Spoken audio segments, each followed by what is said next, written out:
बच्चों जय हिंद। चैनल पर आप लोगों का स्वागत है।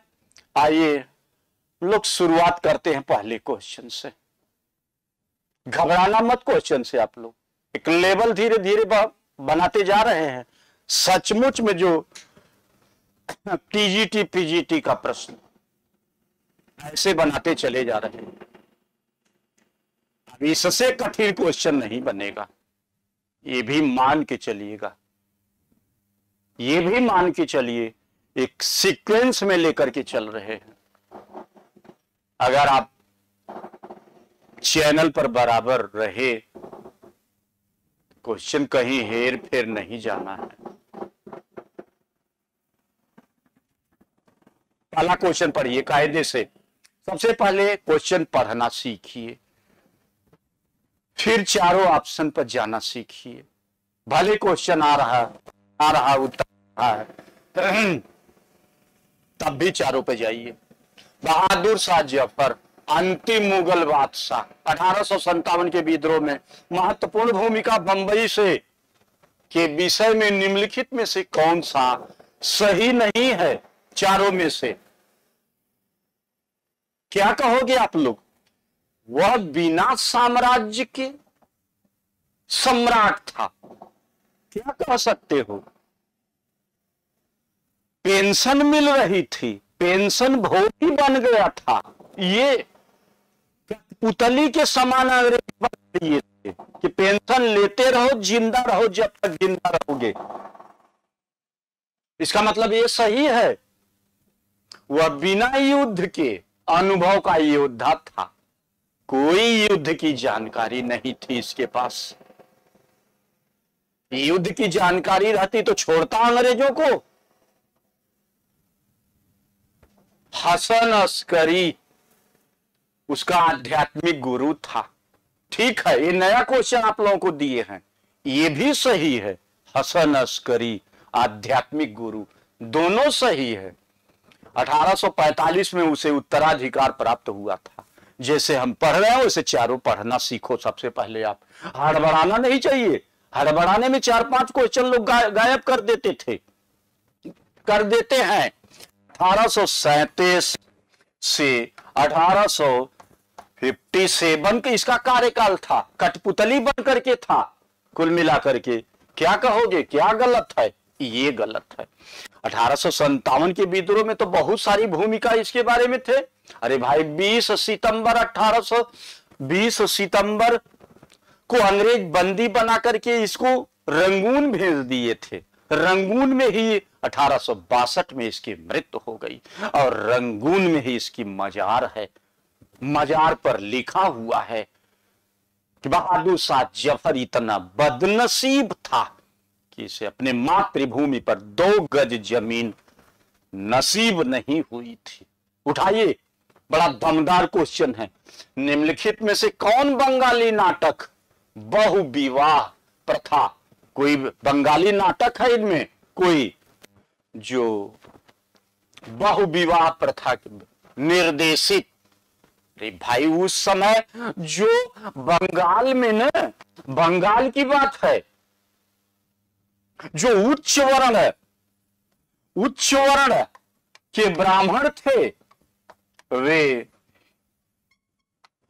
कई विवाह में विश्वास करते थे। जिनके पास अच्छा खासा पैसा था, संपन्न थे। ये इसी का विरोध हुआ है किसी नाटक में। भानुमति चित विकास, कुलेन कुल सर्वस्व, विधवा विवाह, नव नाटक क्या है? ये है। इसकी रचना राम नारायण तारक रत्न किए थे। लिख देते हैं आप लोगों के लिए नया क्वेश्चन। राम नारायण तारक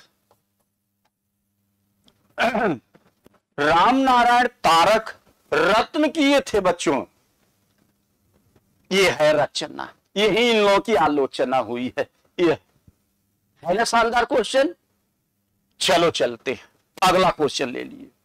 निम्नलिखित में से किसने हिंदू विधवा पुनर्विवाह अधिनियम का प्रारूप तैयार किया था?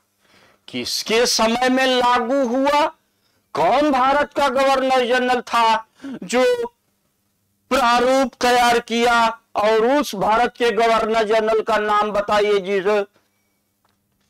26 जुलाई 1856, याद रखना, 26 जुलाई 1856 को विधवा पुनर्विवाह अधिनियम लागू हो गया कि यदि कोई स्त्री ब्याह करना चाहती है तो अगर लोग नहीं करने दे रहे हैं तो कानून का सहारा लेके ब्याह कर सकती है। कौन? पहले तो प्रारूप पे आओ, Lord Canning, Lord Dalhousie, Lord Hardinge, इनमें से कोई नहीं।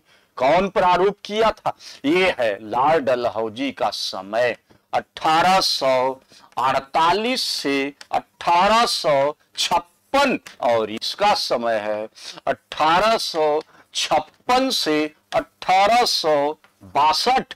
देख रहे हैं ना, ये समय याद रखना पड़ेगा।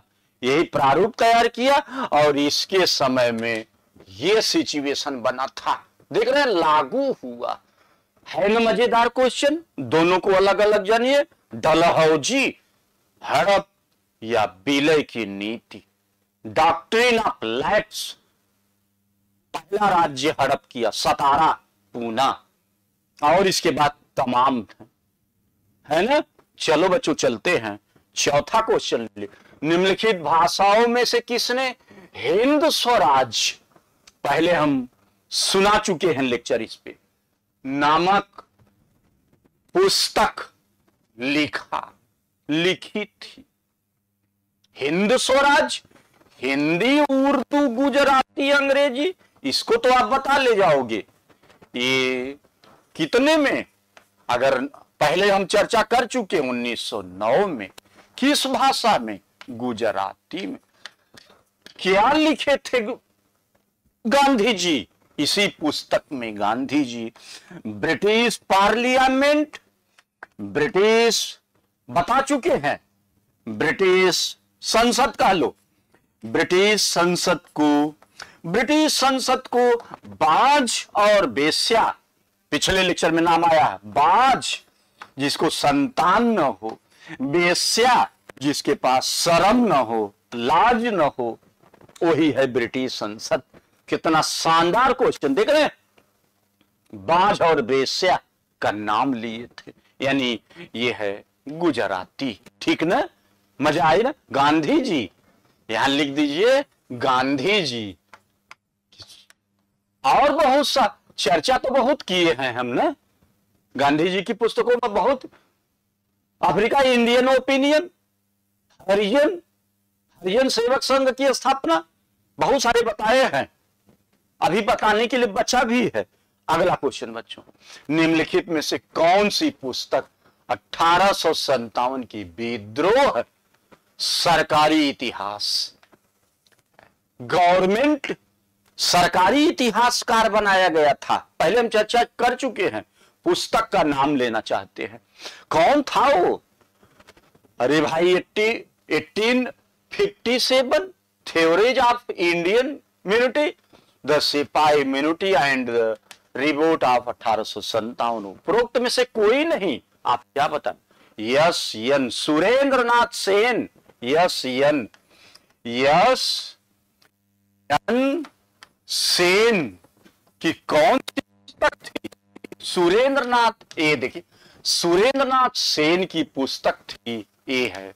इस पुस्तक में क्या लिखना चाहते हैं? इस पुस्तक में लिखे हैं कि 1857 के विद्रोह को स्वतंत्रता संग्राम तो नहीं कह सकते। देखिएगा, स्वतंत्रता संग्राम तो नहीं कह सकते, नो बता दिए, नहीं कह सकते। किंतु, फिर किंतु लगा दिए, किंतु इसे सैनिक विद्रोह भी कहना गलत है। बात समझना, दो बातें। किंतु इसे सैनिक विद्रोह, ऊपर तो गड़बड़ी बात की है, नीचे थोड़ा सा संभाल दिए हैं। इसे सैनिक विद्रोह भी कहना गलत होगा बच्चों। यस एन सेन अपनी पुस्तक में लिखे, सरकारी इतिहासकार है ना। क्लियर हुआ ना? जितना जानो उतना एकदम क्लियर जानो, भले थोड़ा कम जानो। बहुत बहुत ऊंची चीज बोल रहा हूं। जितना जानो उतना अच्छा जानो, बोल सको, लिख सको, समझ सको। ये नहीं कि इतना जान जे बोलना हुआ, बताना हुआ तो कुछ नहीं, है ना? क्या हमारे बोर्ड पे देखो, जो बता रहा हूं एकदम क्लियर बता रहा हूं। चलो अगला क्वेश्चन लेके चलो। निम्नलिखित में से किसने 1920 के कलकत्ता के विशेष अधिवेशन, बता चुके हैं ना, 1920 में 2 अधिवेशन हुआ था। महात्मा गांधी के असहयोग आंदोलन प्रस्ताव का समर्थन किया, ज्यादातर लोग विरोध किए थे। ये जो विशेष अधिवेशन बुलाया गया था, ये कलकत्ता में लाला लाजपत राय अध्यक्ष थे। किस लिए बुलाया गया था? असहयोग आंदोलन का प्रस्ताव यहां नहीं पारित हुआ है, और नागपुर अधिवेशन जो 20 में हुआ था, जिसके अध्यक्ष राघवाचारी थे, वहां पारित हुआ है। यहां असहयोग आंदोलन पर विचार विमर्श करने के लिए बुलाया गया, ज्यादातर विरोध होने लगा। कोई एक बंदा इसमें है, जवाहरलाल के पिता CR दास विरोध किए थे, BC पालेनी बेसेन, मोतीलाल, ये है समर्थन कर दिए। देख रहे प्रस्ताव का समर्थन, ये है ना? ध्यान आएगा तो पकड़ में आ जाएगी बात। इस तरह करने से नहीं, हवा में उड़ जाएगा सब। मोतीलाल नेहरू। चला जाए आगे, अगला क्वेश्चन ले लो। निम्नलिखित में से किसने 1931 के कराची अधिवेशन, देख रहे ना, इसके अध्यक्ष वल्लभ भाई पटेल। कराची अधिवेशन दिसंबर, अब ध्यान देना, 2 क्वेश्चन बता दिए। दिसंबर 1931 है, यानी 1931 की अंतिम घटना, जैसे 1919 की अंतिम घटना खिलाफत आंदोलन, 1931 की अंतिम घटना कराची। कूट करने के लिए दिया जाता है ना, मौलिक अधिकारों, फंडामेंटल राइट्स।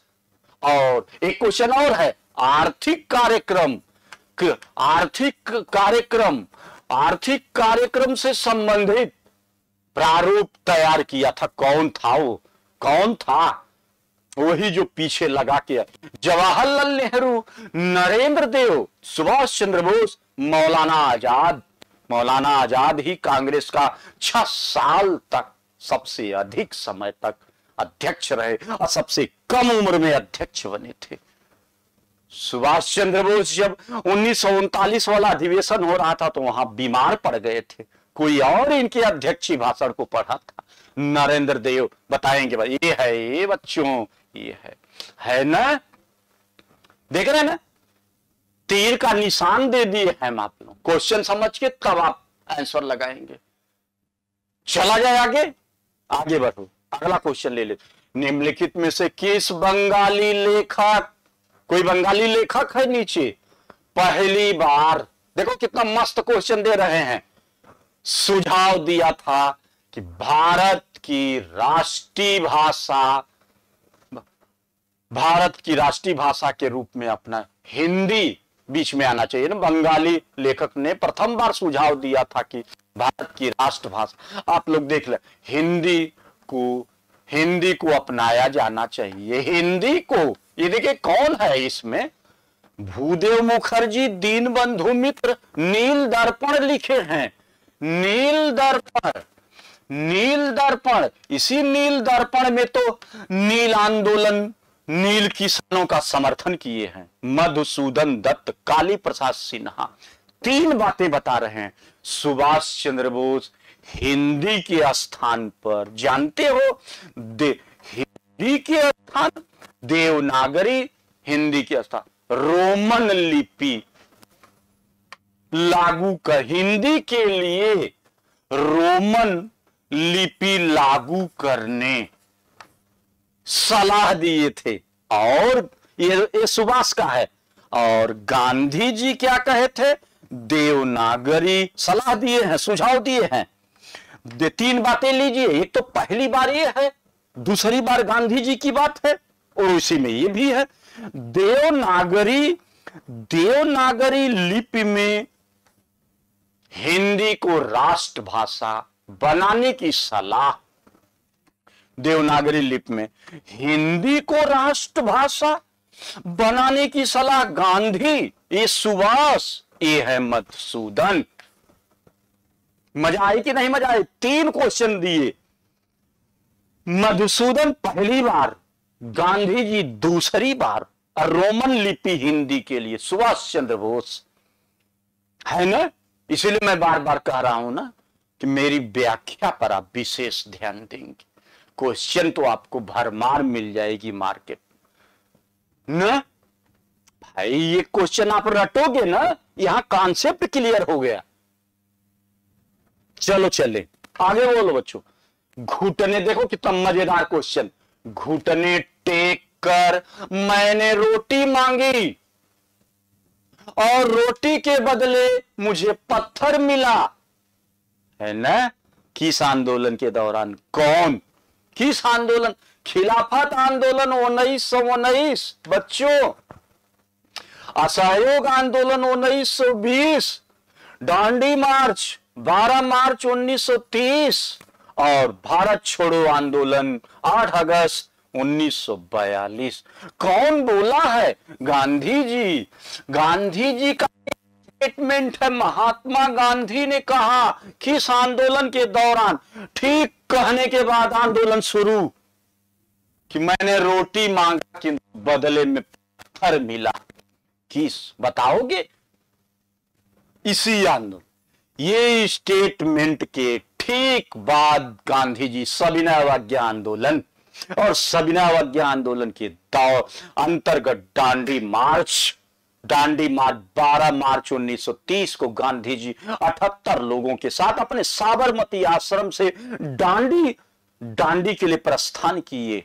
24 दिन की पैदल यात्रा, 385 किलोमीटर की दूरी, 385 किलोमीटर को मील में पूछा है, 239 पॉइंट कुछ है, 239.228 आएगा आपका जो है।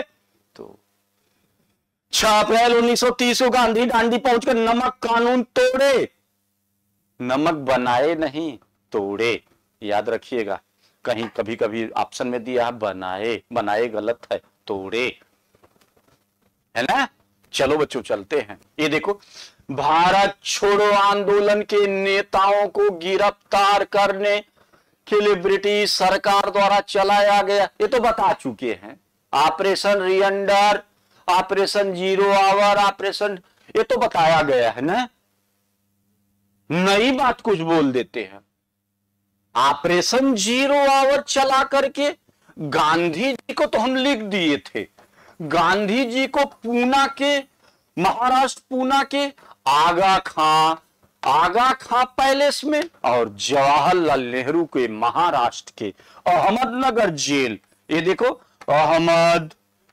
अहमदनगर जेल में किनको रखा गया? एक जवाहरलाल नेहरू, और दूसरे अबुल कलाम आजाद। याद रखिएगा तीनों का नाम, अबुल कलाम आजाद, और तीसरे गोविंद बल्लभ पंत। गोविंद, बस इससे ज्यादा नहीं बताएंगे यहाँ। गोविंद बल्लभ पंत, ये हैं लोग। अहमदनगर जेल 42 आंदोलन याद रखिए, 42 आंदोलन के दौरान। बच्चों चलो चलते हैं आगे, operation zero our.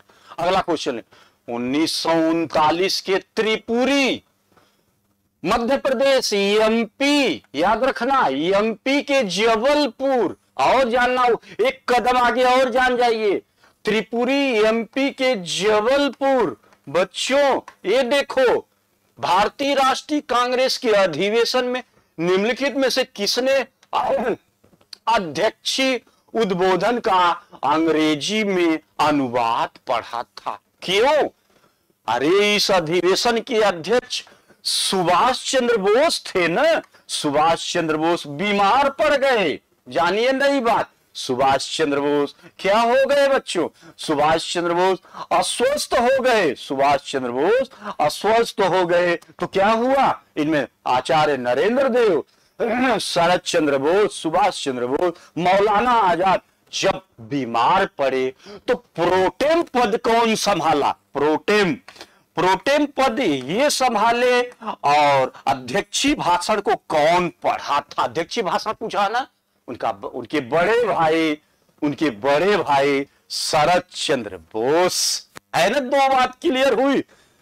Subhash Chandra Bose बीमार, प्रोटेम पद संभाले मौलाना आजाद, और उनके बड़े भाई शरद चंद्र बोस ये पढ़े। क्लियर?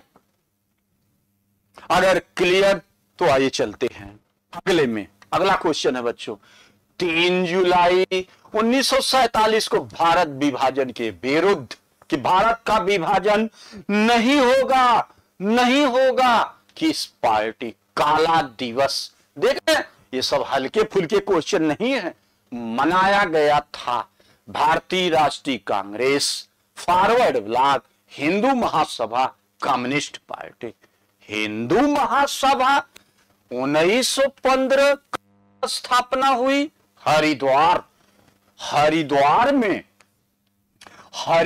में स्थापना।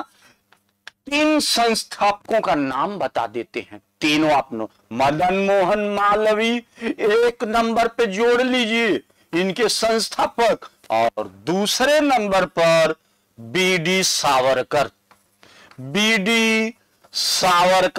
और तीसरे नंबर पर श्यामा प्रसाद मुखर्जी। तीसरे नंबर पर बच्चों ये देखो, श्यामा प्रसाद मुखर्जी, ये इनके संस्थापकों में नाम आता है। और ठीक ना, क्लियर ना? देखिए जो बताए एकदम। अरे और क्वेश्चन है 1885 में, 1939 में, और जो है ये जानना है आप लोग, मजेदार लिख दिए ना, ये देखो, ये जान जाना आप तीनों। चौथा जानने की जरूरत नहीं है अगर इतना क्लियर हो गया तो। हिंदू महासभा। चलो चलते हैं, 13 नंबर क्वेश्चन ले लेते हैं बच्चों। क्या निम्नलिखित में से किसने भारत छोड़ो आंदोलन का सांचा तैयार किया था? वल्लभ भाई भारत का लौह पुरुष पटेल, कराची अधिवेशन के अध्यक्ष जवाहरलाल नेहरू 3 बार अध्यक्ष बने। 1929 लाहौर अधिवेशन पहली बार, 1936 लखनऊ अधिवेशन, 1937 फैजपुर बंगाल अधिवेशन। पहली बार यही अध्यक्ष बने हैं लाहौर अधिवेशन। कई बार क्वेश्चन आया है फैजपुर और लखनऊ कम पूछा गया, फैजपुर ज्यादा। महात्मा गांधी, आचार्य नरेंद्र ने भारत छोड़ो आंदोलन का प्रारूप स्वयं गांधी तैयार किए थे, ये भी जान लीजिए। समर्थन मिला है बाद में, महात्मा गांधी स्वयं तैयार किए थे बच्चों, प्रारूप तैयार किए थे गांधी जी। चलिए अगला क्वेश्चन ले लेते हैं कि निम्नलिखित में से किस स्थान पर प्रथम बार 1915 में, ये देखिए, हिंदू महासभा का गठन, अभी पढ़ा के आ रहे हैं ना, हरिद्वार। अरे इलाहाबाद में तो 1923 में इलाहाबाद में मोतीलाल नेहरू और देश बंधु चित्तरंजन दास स्वराज पार्टी की स्थापना किए थे, है ना। हरिद्वार में किसी की भी स्थापना हुई थी क्या? 1902 में हरिद्वार में स्वामी श्रद्धानंद गुरुकुल कांगड़ी की स्थापना की। वाराणसी में बनारस हिंदू विश्वविद्यालय। क्या बताना चाहते हो आप लोग? हरिद्वार अभी लिख के आए हैं ना, ये 1915 अभी लिख के आए हैं ना। मदन मोहन मालवीय, बीडी सावरकर, श्यामा प्रसाद मुखर्जी पीछे लिख के आए हैं ना, तीनों जानते रहिए। मस्त क्वेश्चन है। अगला क्वेश्चन बच्चों ये देखिए, क्या किसने कहा? किसने कहा? गर्मी की आंधी की भांति मेरठ का विद्रोह अप्रत्याशित और अल्पकालिक था। सुरेंद्रनाथ सेन मजूमदार, अरे मजूमदार क्या कहे थे? मजूमदार की भी बड़ी कटु आलोचना हुई है। क्या कहे थे?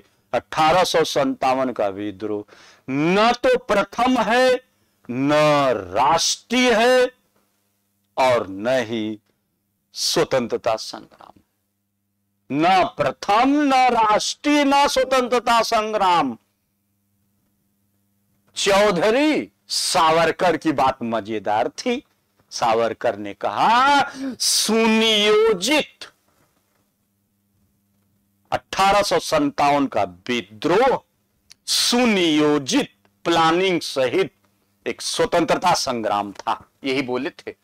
फर्स्ट वार इंडियन इंडिपेंडेंस। ये है सरकारी इतिहासकार 1857 के विद्रोह, सरकारी इतिहासकार सुरेंद्र सेन ये बोले थे। कहां 1857, गर्मी की आंधी की बात, मेरठ का अप्रत्याशित। चलिए चलते हैं, अगला क्वेश्चन ले लेते हैं बच्चों। क्या है? देखो, घबराना मत क्वेश्चन देख करके। निम्नलिखित कथनों पर विचार कीजिए। हम खुद अलग अलग कर दे रहे हैं, गोला बना दे रहे हैं, उससे थोड़ा सरल हो जाएगा। इंडियन हाई कोर्ट्स एक्ट के अंतर्गत 1861-62 का नामायन इंडियन हाई कोर्ट उच्चतम न्यायालय नहीं होगा, उच्च न्यायालय होगा। हाई कोर्ट उच्च न्यायालय तथा सदर दीवानी न्यायालय विलय कर कलकत्ता, बंबई और मद्रास में उच्च न्यायालय का गठन। जानते हो ना, लॉर्ड कैनिंग के समय में 1861 हाई कोर्ट उच्च न्यायालय अधिनियम के द्वारा 1862 में 3 स्थानों पर हाई कोर्ट बना था। पहली बार बंबई में, ये भी जान लीजिएगा, हाई कोर्ट पहली बार बंबई में। और एक चीज जानिए, लॉर्ड कैनिंग के समय 3 विश्वविद्यालय, सबसे प्राचीन विश्वविद्यालय कलकत्ता और सबसे प्राचीन हाई कोर्ट बंबई। ये नहीं आप लोगों को क्लियर था ना? बंबई, कलकत्ता, मद्रास, ये बात सही है। 1867 में सिविल प्रक्रिया संहिता, 1867 नहीं है, आप लोग जानते हो कैनिंग के समय में 1861 में, ये बात गलत है। 1861 में आईपीसी इंडियन पैनल कोड की स्थापना लॉर्ड कैनिंग के समय में, मतलब केवल एक। पहला सही, दूसरा गलत है ना? क्लियर हुआ? कुछ नई बात मिली कि नहीं मिली? चलो बच्चों चलते हैं 17 नंबर पे चलते हैं। 17 नंबर, निम्नलिखित कथनों पर विचार कीजिए। राजा राम मोहन राय, ये देखिए, बंगाल में अस्थाई भूमि, लॉर्ड कॉर्नवालिस जो ले आया था, भूमि अस्थाई बंदोबस्त का विरोध। सचमुच में बात सही है।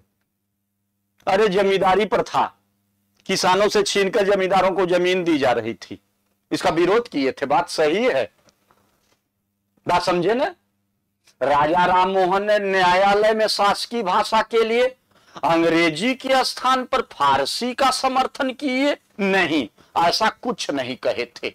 ये देखिए, निकाल लो, ऐसा कुछ नहीं कहे हैं।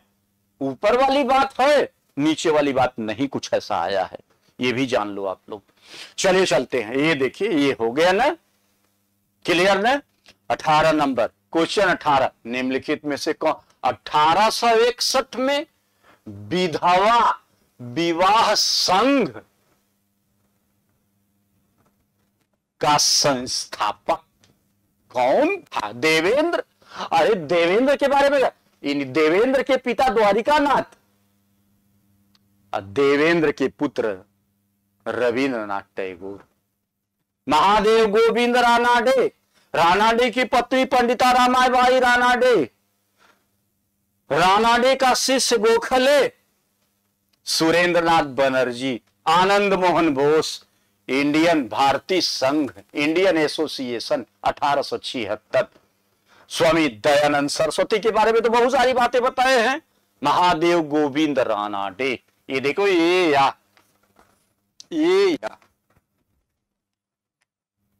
इंडियन नेशनल लिख देते हैं, थोड़ा सा इसको पतला और कर दिया जाए।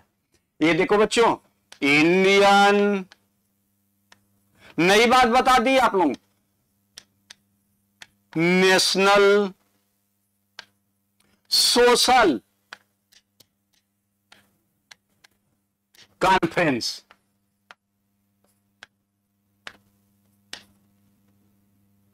कॉन्फ्रेंस की स्थापना रानाडे, ये देखिए कितने 1887 में कौन? रानाडे। ये जान जाइएगा, पक्का जानिएगा, इंडियन नेशनल सोशल कॉन्फ्रेंस की स्थापना 1887 में रानाडे। और इधर विधवा विवाह संघ 1861, रानाडे। 19 नंबर सम्मति, अरे वही है ना, क्या है? एज ऑफ कंसेंट एक्ट पढ़ा के आए हैं। सम्मति का आयु अधिनियम, आयु विवाह अधिनियम कई दिन से पढ़ा रहे हैं। 1891, कौन? बी.एम. मालावारी, है ना, लिखवा के आए हैं ना, बी.एम. मालावारी के प्रयासों से निम्नलिखित में कौन अग्रणी था? तिलक। एक चीज और जानिएगा, तिलक इसका विरोध किए थे। 12 वर्ष से कम आयु की लड़कियों की विवाह के 10 वर्ष से ऊपर, पहले 10 वर्ष चल रहा था कि 10 साल लड़कियों की विवाह 10 साल से कम में नहीं होना चाहिए। इस एक्ट के द्वारा 12 कर दिया गया, लड़कियों के विवाह की आयु कम से कम 12 होना चाहिए। बी.एम. है ना, देखिए मालावारी, इसमें पहले से भी चर्चा कर चुके हैं हम, है ना। इसके बाद आया है ना केशव चंद्र सेन के प्रयास से 1872 वाला आया है। चलिए 1872, 1891, अच्छा इसके पहले ही आ गया तो 91 में आया, वो तो ईसाई धर्म से संबंधित था जो 1872 का, हिंदू धर्म पर कोई प्रभाव नहीं पड़ा था। चलो चलते हैं, सूची 1 को सूची 2 से मिलान करके नीचे कूट बता दीजिए। आइए हम लिख दे, हम ये देखो बच्चों 4, ठीक, हंटर। अरे डलहौजी के समय में भाई लाल डलहौजी, समझते भी चलिए, हमारी बात सुनते चलिए, कान खोले रहिए। हंटर कमीशन 1882, प्राथमिक शिक्षा से सुधार के लिए, किसके? रिपन के समय में, यानी 3 यूनिवर्सिटी एक्ट, लॉर्ड कर्जन के समय में, यानी 2, और सैडलर यहां 19 नहीं, यहां 1917 होना चाहिए। सैडलर आयोग, सैडलर चेम्सफोर्ड के समय में, यानी 1। अब आप लोग मिला के बता दीजिए, ये सब में घबराना नहीं चाहिए, बड़े आराम से मिलान करना चाहिए, नहीं अक्सर गलती हो जाती है। अगर 1-2 मिला के 4 पे जाइए, भले आ रहा है तब भी 4। मैं अपना अनुभव बता रहा हूं, मैं भी बहुत पढ़ के जाता था, हड़बड़ा करके गलत उलट करके चले आते थे। वही अनुभव आपको मैं बांट रहा हूं। कहां है? आओ देखो, 4, 3, 2, 1 ना, है ना मजेदार क्वेश्चन। चलो बच्चों आओ देखें, अगला लीजिए। निम्नलिखित में से पहली बार किसने बंगाल में ब्रिटेन की वस्तुओं, स्वदेशी आंदोलन के समय थे, कई दिन हम चर्चा कर चुके हैं, ब्रिटेन की वस्तुओं का बहिष्कार किया जाए, स्वदेशी और बहिष्कार आंदोलन 7 अगस्त 1905 सुझाव दिया था अरविंद घोष। एक चीज जानो कि अरविंद घोष हर जगह बहिष्कार का नाम लिए, हर जगह हर क्षेत्रों में इनका विरोध हुआ है अंग्रेजों के खिलाफ। हालांकि यहां नहीं है ये वंदे मातरम। कृष्ण कुमार मित्र शायद यही हो सकते हैं, संजीवनी न मोतीलाल घोष, अमृत बाजार पत्रिका, सतीश चंद्र, डान पत्रिका। बच्चों ये देखो, है ना मजेदार क्वेश्चन। चले चलते अगला 22 नंबर ले लो। यह कथन हम भारत को या तो स्वतंत्र कराएंगे या प्रयास करते करते या आजादी के लिए प्रयास करते करते मर जाएंगे। अब लीजिए, अरे इसको पीसीएस लेवल में ये दे दिया गया, थोड़ा डाउन लेवल में इसी का दूसरा अर्थ है करो या मरो, करो या मरो। ऐसा नहीं कि काम न हुआ तो मर जाओ, क्या कहा, अंतिम दम तक, मरते दम तक। असहयोग आंदोलन, सविनय अवज्ञा, वैयक्तिक और 42, अरे व्यक्तिगत 1940, 1942, 1923 और 1920। शायद भारत छोड़ो आंदोलन न हुआ होता, गांधी न रहते तो इतना जल्दी देश आजाद न हो पाता। देख रहे हैं, इस भारत छोड़ो आंदोलन असहयोग के अभाव में असफल तो हो गया था, किंतु दूरगामी परिणाम सुखदायी रहे, अच्छे रहे। जानते रहो आप लोग न। चलो बच्चों ये देखो, कथन है, घबराना मत, इससे मैच्योरिटी आएगी, परिपक्वता आएगी। देख रहे हैं, कहीं पढ़ाने में हिचकिचा रहे हैं, कहीं नहीं, बड़ा से बड़ा क्वेश्चन लेके डट जाते हैं। यही हम भी आपको सिखाएंगे। चलो समझो, कथन कारण, एक कथन है, देखिए सरल कर रहे हैं, गोला बना के सरल कर दे रहे हैं। भारत छोड़ो आंदोलन का परिणाम स्वरूप अंग्रेज और मुसलमान, जब ये आंदोलन गांधी जी शुरू किए तो अंग्रेज और मुसलमान दोनों घृणा करने लगे कांग्रेस से। देख रहा, प्रति इस घृणा का सम्मान करना, एक दूसरे के नजदीक आ गए। कौन कौन, अंग्रेज और मुसलमान कांग्रेस से घृणा करने लगे। जिन्ना कहे थे ना कि यदि इसी दौरान जिन्ना भारत छोड़ो आंदोलन का विरोध किए थे, असहयोग आंदोलन का विरोध किए थे, इसी दौरान तो कहे थे कि यदि अंग्रेज भारत छोड़ देंगे तो भारत में जंगल राज लागू हो जाएगा। याद रखिएगा, स्टेटमेंट है, ये बात सही है, कथन सही है। जिन्ना ने ब्रिटिश सरकार के पक्के सहयोगी, आराम से पढ़ो, की तरह कार्य किया और मुसलमानों को 42 के कांग्रेस के आंदोलन से दूर रखा। मुस्लिम लीग भारत छोड़ो आंदोलन का विरोध, ये भी बात सही है, व्याख्या भी हो रही है। आ जाओ, एक बार दो बार और थोड़ा पढ़ना, मनन करना, चिंतन करना, तब समझ में आएगा ये कितना दमदार। बंगाल के एक नेता जिन्होंने सामाजिक धार्मिक सुधारों, जो सुधार हो रहा था उस समय, कह रहे थे न सुधार हो, अंधविश्वासी रूढ़िवादिता के समर्थक थे। कौन है इसमें, कि विरोध किया, यानी परिवर्तन को विरोध करते थे। जो पहले से चला आ रहा है वही रहने दो, हमारे धर्म में ऐसा लिखा है, आपको पढ़ा चुके हैं, किंतु कहने का तरीका केवल अलग बदल दिए हैं। रूढ़िवादिता का समर्थन और बड़े पक्के सती प्रथा के समर्थक। क्या नाम है, राधाकांत, देव धर्म सभा, नेमी साधन बोस, हेमचंद्र विश्वास, हेमचंद्र डे, न कई बार चर्चा कर चुके हैं, केवल ये कहने का तरीका बदल दिए हैं क्वेश्चन में। दूसरे तरीके से बताए थे, यहां तरीका बदल दिए हैं। जब लास्ट क्वेश्चन आज का बच्चों क्या है कि महाराष्ट्र में ब्राह्मण विरोधी, घोर ब्राह्मण विरोधी दलित नेता, सोच खोजो कौन है? जाति विरोधी।